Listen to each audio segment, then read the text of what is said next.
Guys good morning, જય શ્રી કૃષ્ણ, જય દ્વારકાધીશ। કેમ છો બધા? તો આજે વાગી ગયા છે સવારના 9 અને આજે ઘરે કોઈ છે નહીં, એટલે મેં વિચાર્યું કે કોઈ છે નહીં નડવાવાળું, એટલે સાફ સફાઈ કરી નાખીએ। તો આપણે સાફ સફાઈ કરીએ છીએ અને આ જો ઘરની હાલત। અને અત્યારે પહેલાં તો મંદિર સાફ કર્યું અને પછી આખું ઘર સાફ કરવાનું બાકી છે।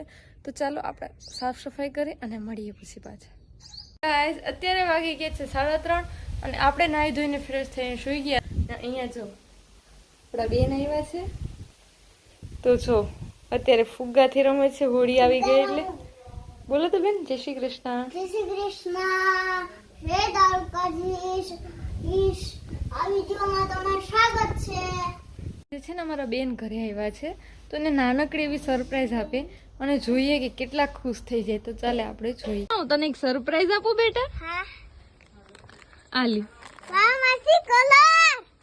હા, થેન્ક યુ નહીં કહીશ? થેન્ક યુ, વેલકમ બેટા। વેલકમ। અને આજે આપણે તને શું આપ્યું માસીએ સરપ્રાઈઝમાં?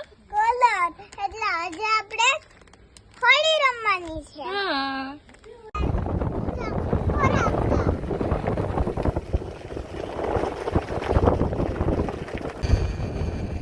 હું એક્ટિવામાંથી તત્કામવા તમને કોઈને ખબર છે? અત્યારે 5:30-6 જેવો ટાઈમ થયો છે અને આપણે બનાવવાનું છે મગનું શાક। એટલે જો આપણે બધું તૈયાર કરી દીધું। અહીંયા જો ટમેટું, ડુંગળી, લસણ, લીમડો એ બધું સંતળાય છે અને અહીંયા મેં મગ પલાળ્યા વિનાના લીધા છે। તમે મગનું શાક કઈ રીતના બનાવો એ મને કોમેન્ટમાં કહેજો। અને અહીંયા જો આ ચટણી, મીઠું, હળદર, ધાણા જીરાનો પાવડર એ બધું જ મેં અહીંયા પેસ્ટ બનાવી લીધી છે। અને આ સંતળાય છે પછી એમાં મગ નાખી અને પછી આ પેસ્ટ નાખી દઈશું આપણે। જો આપણું શાક બની ગયું છે અને રેડી થઈ ગયું છે, તો જો ગાઈસ કેવું બન્યું છે।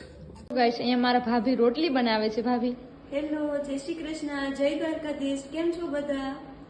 તો અહીંયા આપણે આ રોટલી લઈ લઈએ અને પપ્પાને ને બધાને જમવા બેસાડી દઈએ। તો જમવામાં આજે રોટલી છે, મગનું શાક છે, સંભારો છે, છાશ છે અને આ કેરીનું આથમણું છે। તો હવે ચાલો બધી જમી લઈએ। આપણે જમીને ફ્રી થયા છે અને આજનો વિડીયો આપણે અહીંયા જ એન્ડ કરીએ।